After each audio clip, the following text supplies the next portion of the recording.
For the past 3 evenings, we have been talking with former players about their careers in college football and in college basketball. However, tonight we are going to talk about current events as Saturday down in Auburn, Alabama, Auburn welcomes in the Florida Gators. Andy Burcham, the voice of the Auburn Tigers, will join us right after this open to break this game down from the Auburn side, and then Graham Hall from 247 Sports, the Gators, will join us to talk about this game from the Gators side, and Chris Lee will finish up the Stingray Show with us talking about college baseball that begins in 1 week.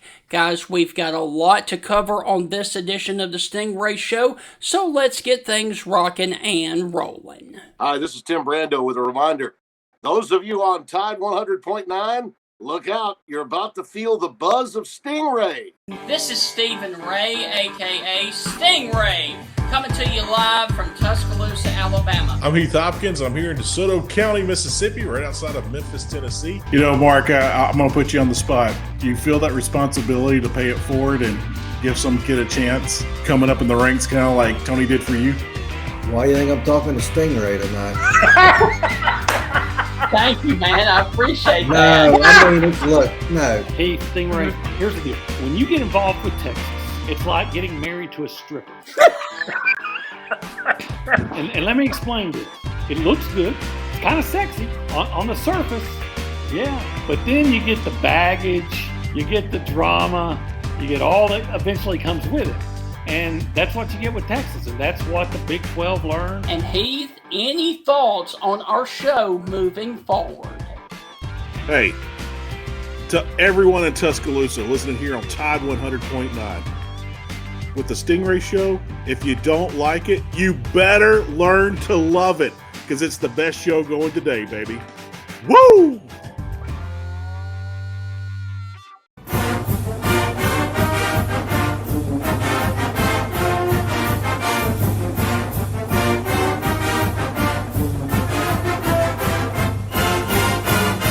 Ladies and gentlemen, with all of that, we want to welcome you inside the Thursday evening edition of the Stingray Show. And Heath, I've got to say it, and I think everybody would agree with me, that the hottest team in college basketball right now is the Auburn Tigers, as they have won 14 straight games, sitting here with a record of 9-0 in the SEC and 21-1 overall. Oh, and they are 10-0 at home.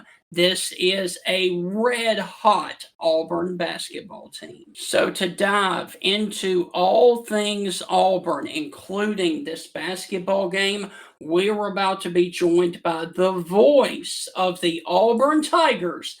Please help us welcome back to the Stingray Show, Mr. Andy Burcham. Andy, how are things going down at Auburn with this red-hot Tigers basketball team?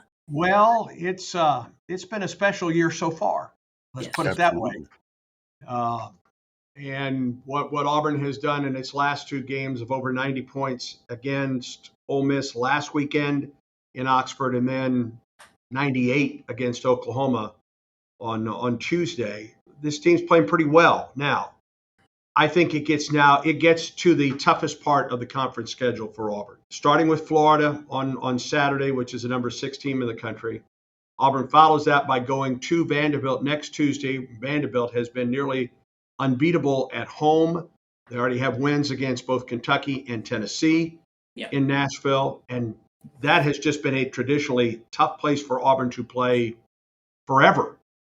And then, of course, a week from Saturday is the first of 2 enormous showdowns with Alabama. This one will be in Tuscaloosa. So these next 3 games, I'm not sure Auburn's had a tougher stretch of 3 games this season so far than the 3 that it now gets ready for, starting with Florida on Saturday. You know, Andy, looking at this season and how well Auburn is doing, do you think Auburn might rest some of these guys to make a huge run come March? I am not going to speak from Bruce Pearl here, okay? Two things. They haven't talked at all about a championship at this point in the regular season or at all. I mean, it really is the old cliche of one game at a time. And I don't think Auburn has a choice at this point because of Auburn's schedule. And it has been a tough schedule all year long. Two, I would be surprised, Heath, if they do that, and here's why. Okay. That number one seed in the NCAA tournament is really, really important to Auburn and to any team. I mean, you want the best draw you can get when it comes to the NCAA tournament. Auburn would dearly love to be that number one seed in the South region and go to Lexington. And then if it makes it that far, go to Atlanta for the Elite Eight and a Final Four possibility before San Antonio. I would be surprised if Auburn does that. I really would. And listen, even when Auburn has won regular season championships of late, the two that Auburn has won in the regular season, Auburn didn't clinch the championship until the last game of the regular season. Right. Game against South Carolina both times. We know what Auburn has the rest of this schedule with trips to Vanderbilt, trips to Alabama, Texas A&M, and Kentucky. That's Auburn's 4 road games, and then you've got that Alabama game here to close the regular season. I won't be at all surprised if the SEC regular season title doesn't come down to that last game on the last day of the regular season. So I'm not sure there's an opportunity that if Auburn would choose to rest the SEC tournament. I think the league is just that tough this year. Have you seen the league tough for any other season? No, I think this is the best the Southeastern Conference has ever been. I'm when with Joe you on Lunardi keeps talking about 12, 13, 14 teams from the SEC to make the NCAA tournament, right? Let that sink in for a minute, because was it back in 2016 when 3 teams from the league made it? And now we're talking 13 teams going to the dance? No, the league has never been better than it is right now. And I'm not sure that this Southeastern Conference isn't the best league we've ever seen, period. Right. In college basketball. So, Andy, give us a breakdown of the Florida and Auburn matchup on Saturday, please. Here's what I say.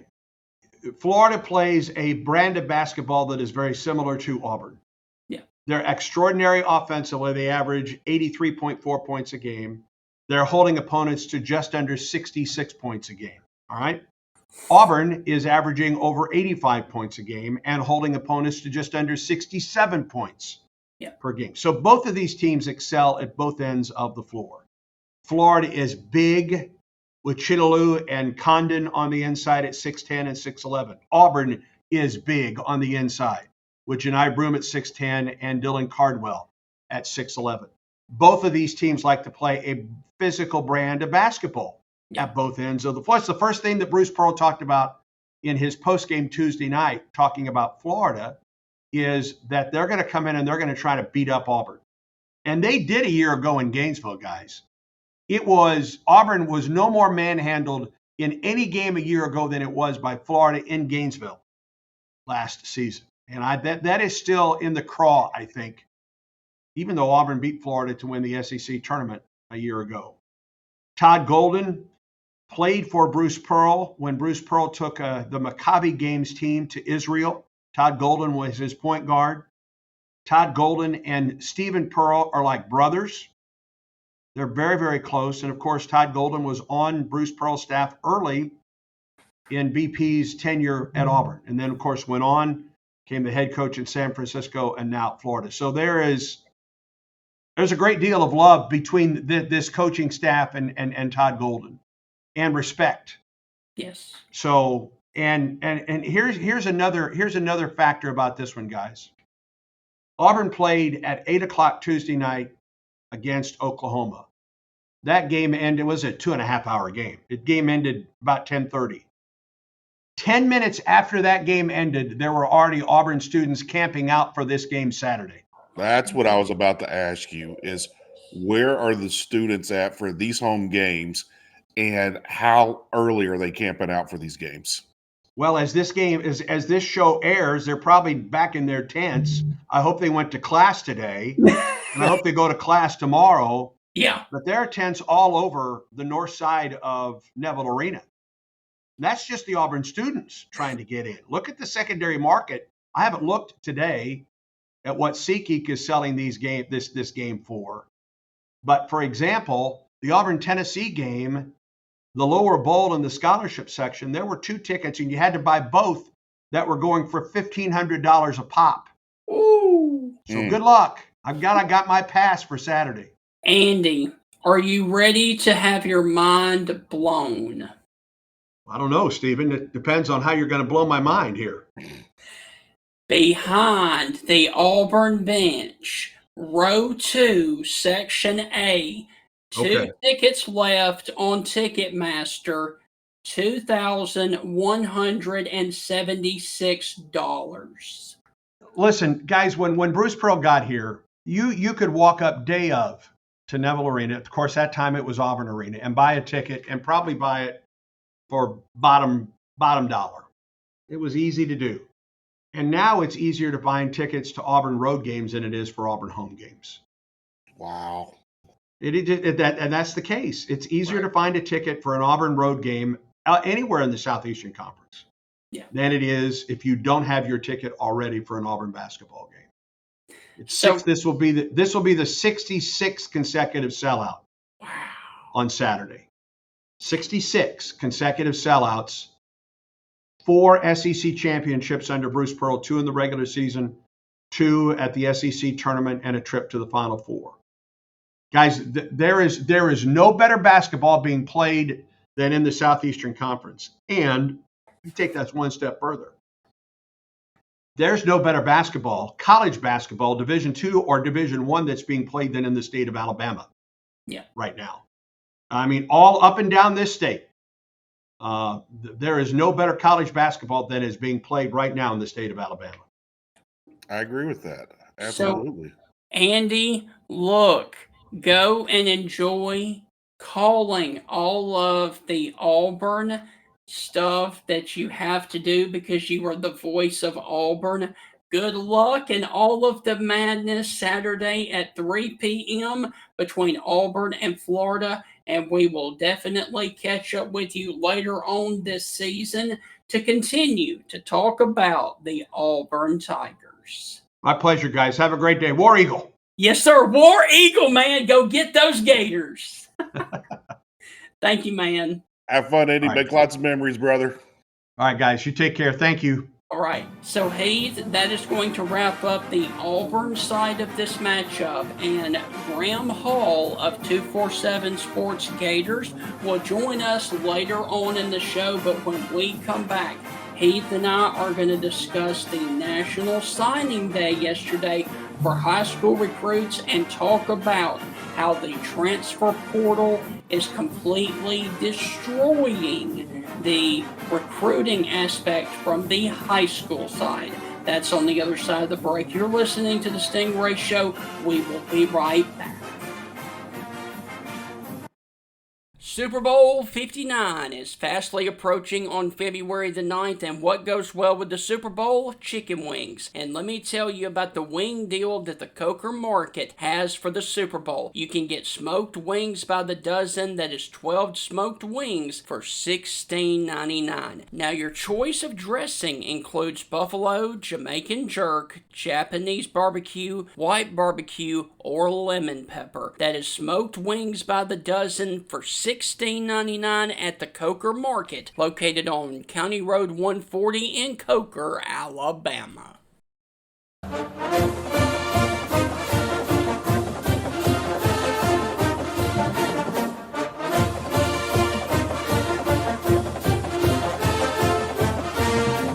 Welcome back inside the Stingray Show. We just finished up talking with Andy Burcham, the voice of the Auburn Tigers, about the Auburn and Florida matchup that is on Saturday, and that is a huge matchup. And Heath, How are you doing, my friend? Because you sound like you are under the weather. Oh man, under the weather, under the bus, under the train. This stuff, man. When you got four kids and you're a family of six and a small business owner, you don't have time to be sick. And every now and again, it reminds you that there's going to be lots of times where you can't do anything about it. I am in one of those times now, Stephen. Uh, I don't know if it's flu or COVID or a virus or what, but I'm having all the symptoms of everything, and man, I'm just worn out. Right.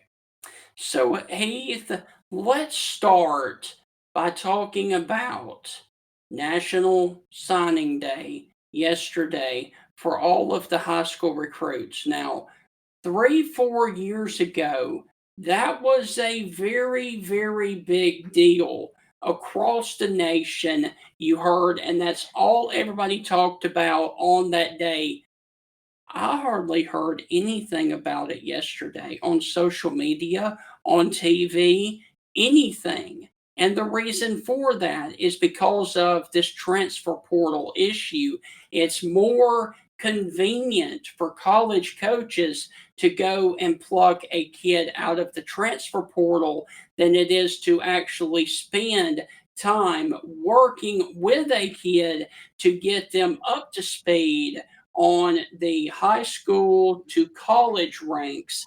Your thoughts on the detriment of high school recruiting because of the transfer portal? Because I think it has turned into an absolute disaster. Well, the people I used to make fun of all the time, the recruiting nicks, that were just big time in recruiting, and they thought National Signing Day was more important than any football game. I used to make fun of those people. I still do. Right. Um, you know, some people rather win in recruiting. Some fan bases rather win in recruiting than on the field, which I never will understand ever. Yeah. I do not believe in recruiting national titles. Never have. Is recruiting important? Absolutely. It's the lifeblood. Yeah. But here's the thing, Stephen. We had a Super Bowl a couple of years ago. It was the Packers, and I can't remember who else. Not a single person for either team was a 4 or 5-star player Yeah. coming out of high school. Not one. Not a single one. Right. 0 for both teams playing in the Super Bowl. Yeah. So with that, that's why I don't put a lot of stock in recruiting, because you have 2 and 3-star quarterbacks like Dak Prescott who go on and who's currently the highest paid quarterback in the NFL right now. Yes. You have players who were walk-ons and did it up big. I mean, Tom Brady himself, was not that impressive as a recruit. Right. And I mean, he was drafted what, 7th round, whatever it was. So the whole thing of, oh, he's a 5-star. Okay, great. That's wonderful for him. That doesn't mean anything to me until you prove it on the field. You Yeah. don't mean squat to me. Yeah. You mean the same exact thing as a walk-on to me if you're a 5-star. Until you prove it on the field, you're nothing. Yes. And not only prove it on the field, prove it game after game, season in, season out. Like you said, we got the transfer portal now. And the only thing that showed up on any of my feeds yesterday about signing day was Northwest Community College down the road. And the defensive coordinator there, his son played for my baseball team last year. And that's probably the only reason I saw anything of National Signing Day. Yeah. It's absolutely crazy of what we're seeing in college football now. Because, Stephen, let's just call it what it is. The transfer portal is taking opportunities away from high school kids. Yes, sir. Yep. And, and now, depending on how this Diego Pavia lawsuit turns out in the final, it's actually better for high school kids to go to a community college, prove their worth, and then go from there. Yeah. I mean, how many kids? You know what? I might have time, since I'm sick this week.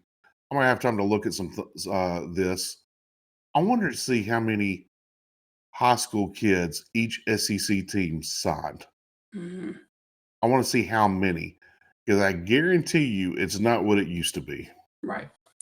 So, Heath, did you also hear the news that sent shockwaves through college football about Matt Rule and Nebraska?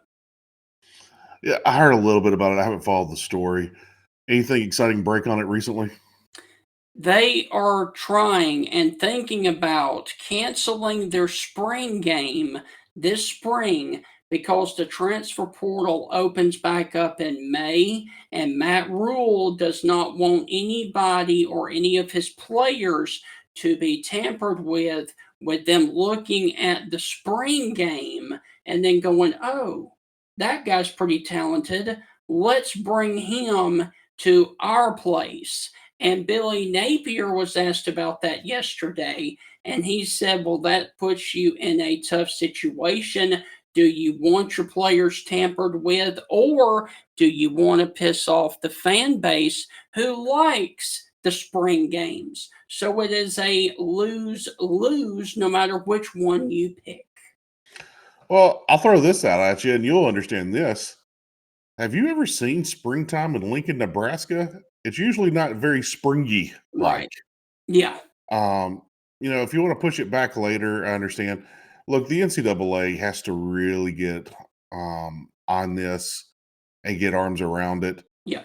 And the easy answer, Stephen, and you'll hear all the academic people lose their mind when I say this. The easy answer is let's just move the spring semester back and start in February. You start in February because now the playoffs can run its course. Yeah.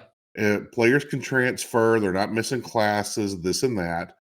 And then, we just kind of move back the semester 3 weeks, 2-3 weeks, depending on where you go to school. And you start in February. And now everything's kind of changed. I mean, you look at Ole Miss, they have a thing called J-term, where they finish usually a week or so earlier than all the other schools in the SEC. Right. And they start a week or two later than all the schools in the SEC. And they basically squeeze like a summer term right there in January. You go to class in December and January. They call it J-term.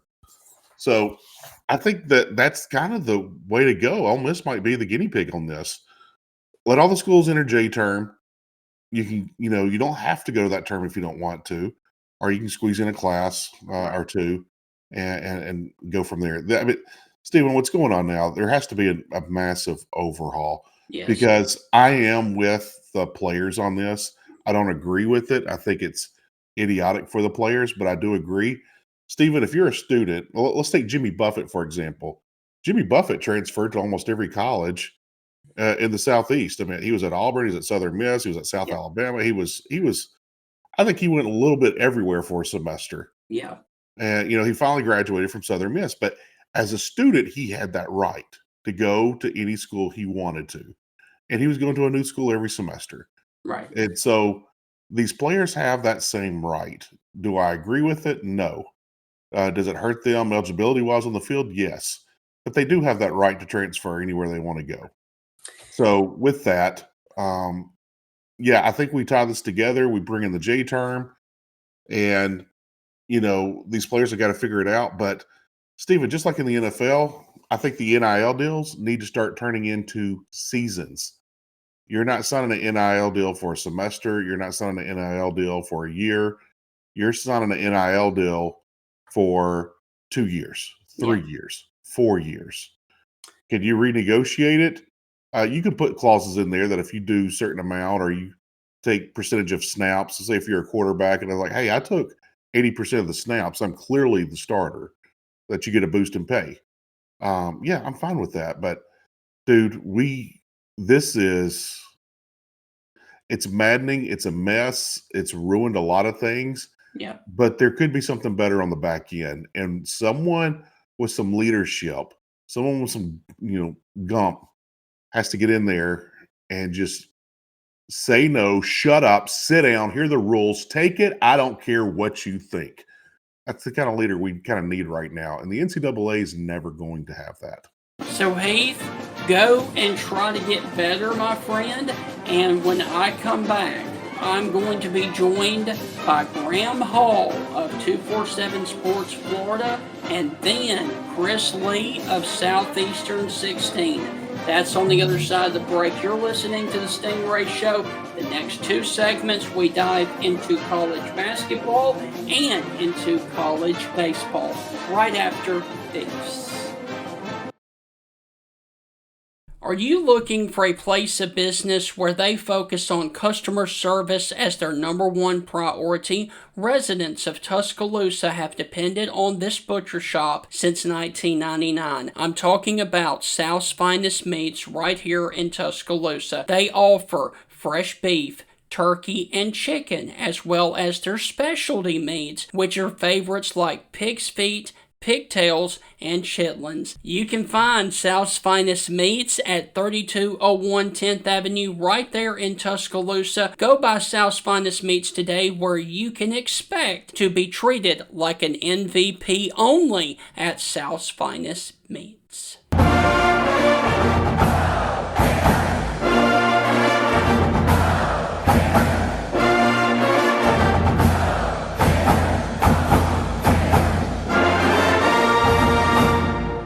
Welcome back inside the Stingray Show, and now we are going to talk about the Auburn and Florida game in college basketball from the Florida perspective with Graham Hall of 247 Sports, who covers the Gators, to talk all about this matchup for the red-hot Florida Gator basketball team.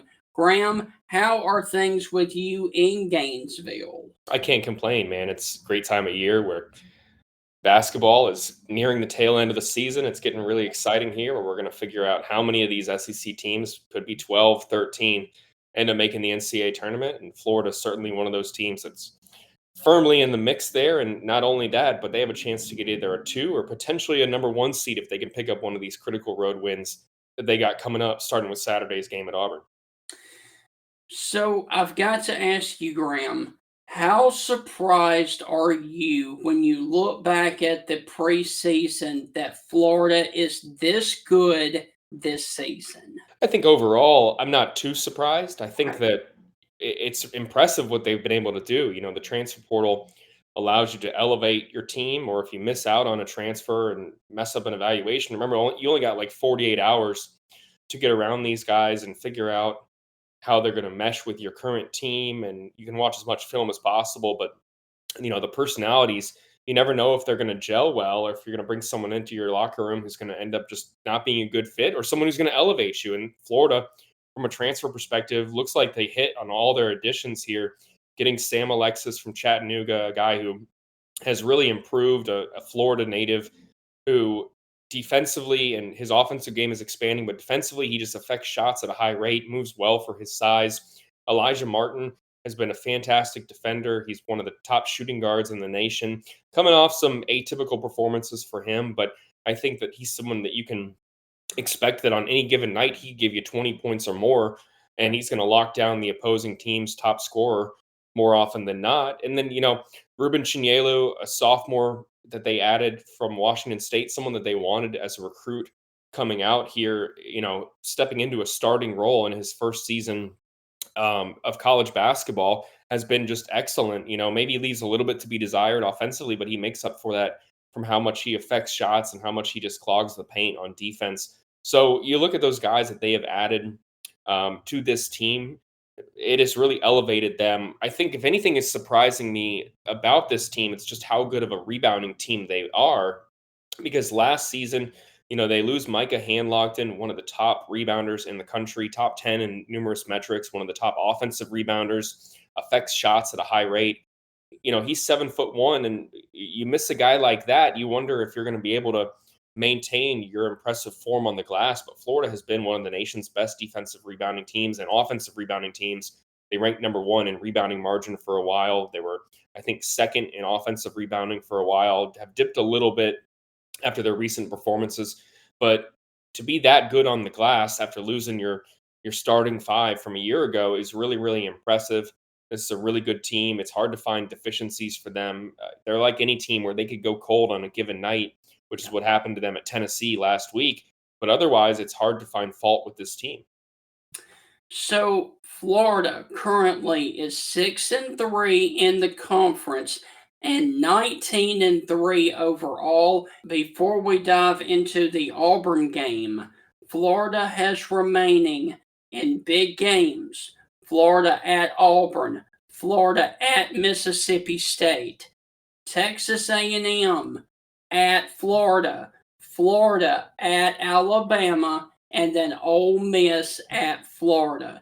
Talk about that dawning schedule of big games coming up for the remainder of February and into March. I honestly think every game in the SEC is difficult. I mean, Missouri beat Florida by 1 at home recently. Vanderbilt beat Tennessee and Kentucky. I mean, South Carolina, Florida needed a game-winning shot at the end from Will Richard to win that game. I mean, you can't go into any SEC team's home place and think that you're just going to pick up an easy double-digit victory. It just doesn't happen more often than not here in league play. But you mentioned those road games that Florida has to face. Those are the difficult ones, absolutely. I mean, winning at Auburn is incredibly difficult feat. You know, even though Todd Golden and Bruce Pearl are familiar with each other, and Florida certainly, I think, matches up pretty well with Auburn, you're still wondering about the health of Walter Clayton Jr. And that Auburn team it's better than any team in the country right now. I mean, it's hard to find a fault with them. Their backcourt defense is fantastic. Janai Broom is fantastic. They have veteran leaders. I mean, Chad Baker Mazzara is 25 years old. I mean, this is a team that is poised for a deep run in March Madness here. So if you can find a way to steal either a win there or in Starkville over Mississippi State, you beat a ranked team on the road, get a quadrant 1 victory. That's a win in my book. You know, if they lose both of those, I think also it's understanding. Texas A&M is a difficult team. You know, they have veterans in the backcourt as well.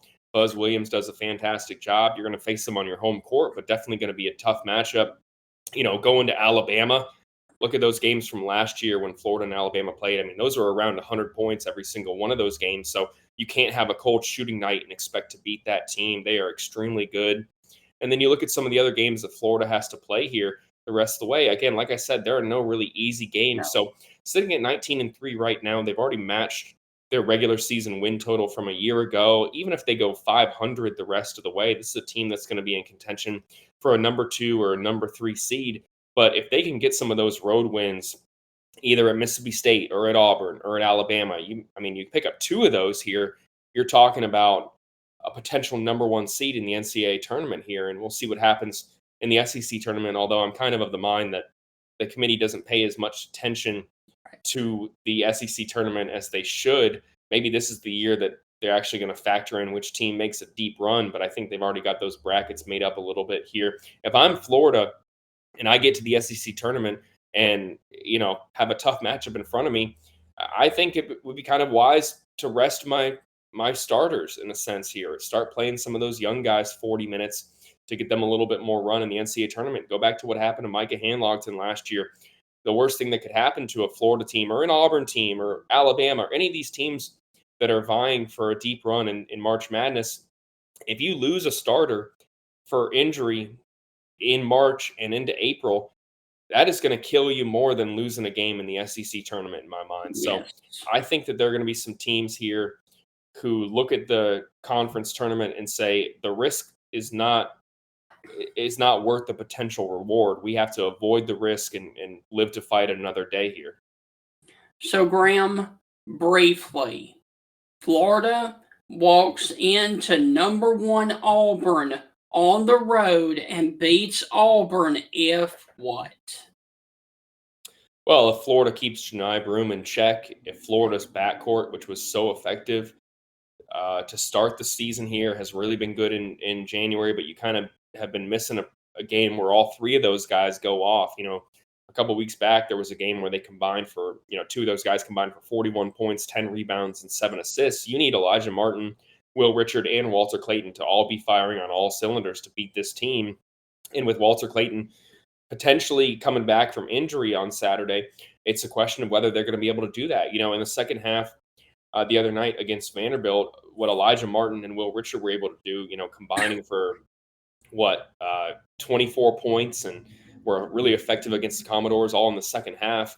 You're going to need that out of them if Walter is even limited, even if he's able to go and he's just not his effective self, you're going to need a complete performance. Alex Condon has to be effective on the glass.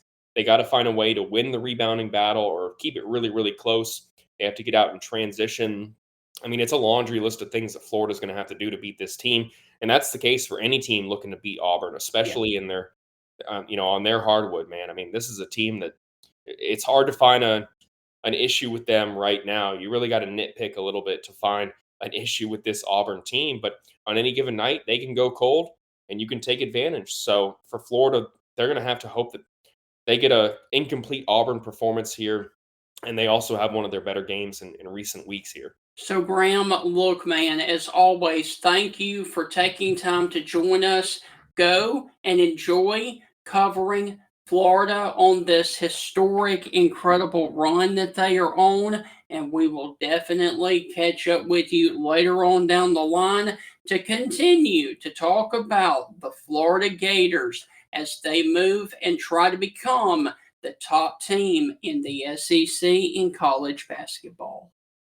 Thanks, Stingray. Really appreciate you having me. Hope all is well with you. Thank you, man. Forward to a good game on Saturday. Thank you. And hey, go Gators, man. Should be a good one. Thanks, man. All right. So, guys, that is going to wrap up the Florida side of the Auburn and Florida matchup, and we are going to switch gears when we come back, as I'm going to be interviewing Chris Lee of Southeastern 16 on our last segment, talking about what begins a week from tomorrow, and that is SEC baseball, man. SEC baseball is right around the corner as it begins next Friday. Chris Lee will do a quick preview with us right after this.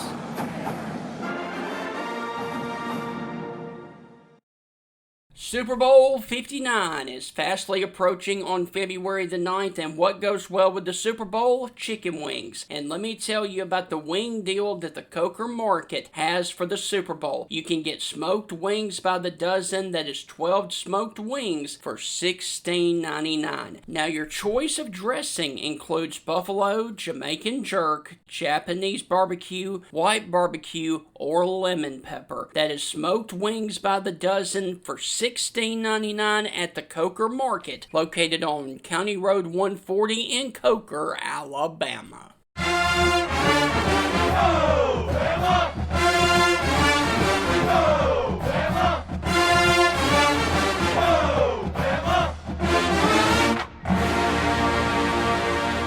Welcome back inside the Stingray Show, and now we are going to transition into something that starts a week from tomorrow, and that is SEC college baseball, as the college baseball season begins, and to do a quick preview of college baseball, I am about to be joined by Southeastern 16's own Chris Lee, who just got through this past week of interviewing all of the SEC coaches. Chris, how are things with you on this Thursday evening? Good. We didn't get to all of them, Okay. but we got to about half of them, which is not bad, and trying to get tabs on the rest. But yeah, it should be a fun, exciting year in SEC baseball, as it always is.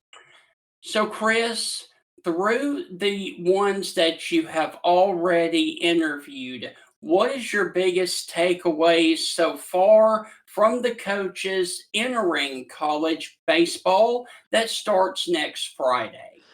Well, I mean, I think on the field, obviously the talent is elite again. I'm trying to make 3 all SEC teams, and you got guys that are going to be maybe Major League Baseball players that I can't find room on one of the first 3 teams, and that includes 4 pitchers on each team, which is telling. I will tell you behind the scenes, the conversation a lot is about the rules. Okay. There's some confusion on the substances thing and how that's going to be applied, and some technicalities, I guess is a good way to put it without having a better word off the top of my head. Some potential for uneven application, some confusion. I think the coaches would love to see wooden bats A lot of them in play instead of aluminum bats. I think there's still too much room for tampering. There did not seem to be an enthusiasm for taking the bat issue on. The exit speeds are unsafe. Somebody's going to get hurt or killed eventually. I think the run scoring is leading to higher TV ratings, and I think that's dictating where the game goes rather than safety, which is a horrible place to be. Um, I think the coach who speaks out about it becomes a little bit of a pry, and I think that's why you're not hearing more about it publicly. But I think those are two interesting things. Just it's a dog eat dog league with the talent, with what teams did in the portal, and a lot of concern and maybe even some confusion about how rules will be applied in the coming year. And Chris, let's also talk about another glaring topic in college baseball across the board here recently over the past, I would say, 3 to 4 years. And that is the number of Tommy John's injuries that we've had with all of the pitchers. What are the coaches saying about those injuries continuing to pile up and nobody doing anything about it? Yeah, I've asked a couple of coaches about that. We had an interview with Carrot Jackson at Missouri yesterday. I asked him, one of his things was, let's try to find guys that maybe throw some more off speed pitches and a little lower velo coming in to try to protect the arms. Yeah. Their top starter is already done for the year with Tommy John surgery. We broke that news yesterday. Skip Johnson, I think, had some stuff to say about. Look, I think the problem, a lot of the focus gets put on the college management of arms, but Stingray, it's an issue that goes back to kids. I mean, I got a 10-year-old playing something between, we're not even doing travel ball yet. We've been asked, but we're not there. I saw kids throwing breaking balls last year at 10. Right. I mean, this isn't even a travel league, although we did play some travel teams. I think the issue starts way before college. I don't know how you get everything back in the bottle because you need to throw hard in order to play at a high level at this age to get drafted or whatever. Nobody's taking a kid who's 82 and projectable and sticking them into the rotation or making them a high round draft pick. So you've got to get to that level to get noticed and play at a relevant level. But all those guys are getting hurt too. So I don't know how you really solve this other than to bring some sanity back into the lower levels. And what I'm seeing on the ground here, and again, we're not even doing travel ball yet. I don't want to get my kid in that yet. It doesn't offer an easy solution. So, Chris, what are your thoughts around the interview that you did with Alabama baseball coach Rob Vaughn? How do you feel like that team is set up for success this season? Really liked Rob. It's the first time I've been around him. I can see how he recruits well. You know, he's got a lot of his recruiting footprint in the Northeast and Jersey and places like that, where outside of maybe Vanderbilt and Florida, you're not seeing a lot of coaches going. So it's kind of interesting to see how coaches are building their programs and the roster. That's Rob Vaughn's. They're going to rebuild with Northeast kids, with JUCO guys. They've got a couple arms like they always do. Alabama baseball is probably, one of the bottom half jobs, which still makes it a good job, but it's not LSU. It's not Vanderbilt. It's not Florida. It's always a tougher sell, but in that spot, you need to have a plan and a purpose. And I could see, going and getting kids that you're not going up against the other SEC teams with as much is a good idea. And when you sit down and talk with Rob Vaughn, you can easily see how he, that sells in recruiting. He's very relatable, and I really enjoyed my conversation with him. Chris, two things left. First, let's go on to college basketball. Saturday, there is a huge matchup in the SEC, Auburn and Florida. Give us a quick preview of that. Yeah, Auburn feels like a juggernaut. Is anybody going to beat these guys? I mean, it's the toughest league, the toughest SEC we've ever seen. Yeah. And we're sitting here about halfway through, and Auburn's gone unbeaten. And that's with Broome being down for a week. I mean, it's incredible what they've done. I think if anybody's going to beat them, Florida is one of the teams that I would circle. Three really good bigs. I think you want Walter Clayton back. He didn't play against Vandy. He's a top, 2 or 3 guard in this league, probably. I think they got to have him to beat him. I think if Martin and Clayton can control the game and Florida can hold its own on the boards, it's got a shot. But, man, it feels like nobody's beating Auburn right now. Chris, finally, going to the NFL. Super Bowl Sunday, this Sunday, do the Chiefs get the three-peat, or does Jalen Hurts and the Eagles stop that and win another Super Bowl for Philadelphia? How do you see it? Yeah, I don't follow the NFL super closely, but I can tell you this. I don't bet against Pat Mahomes and Patrick Mahomes in big games, so I won't here. Really admire what the Chiefs have done, and sure, why not? Give the Chiefs another ring. So, Chris, look, man, go and enjoy covering the other coaches in SEC baseball that you guys have lined up. Enjoy covering another incredible weekend of college basketball, and we will definitely catch up with you next week. You bet, man. Thanks for having me on today. All right, have a good one. You too. All right, so guys, that is going to wrap up another edition of the Stingray Show. We really do want to thank Chris Lee, Andy Burcham, and Graham Hall, all three guests that we had on today, for joining us. And when we come back tomorrow, I'm going to be joined by none other than a former quarterback for Ole Miss, Michael Spurlock, who is now a coach and has had some stints in the NFL and is currently down at Southern Miss. Michael Spurlock will join me tomorrow evening for a full dive into his career of football and coaching. We will see you tomorrow night at 6 p.m. with Michael Spurlock. See you.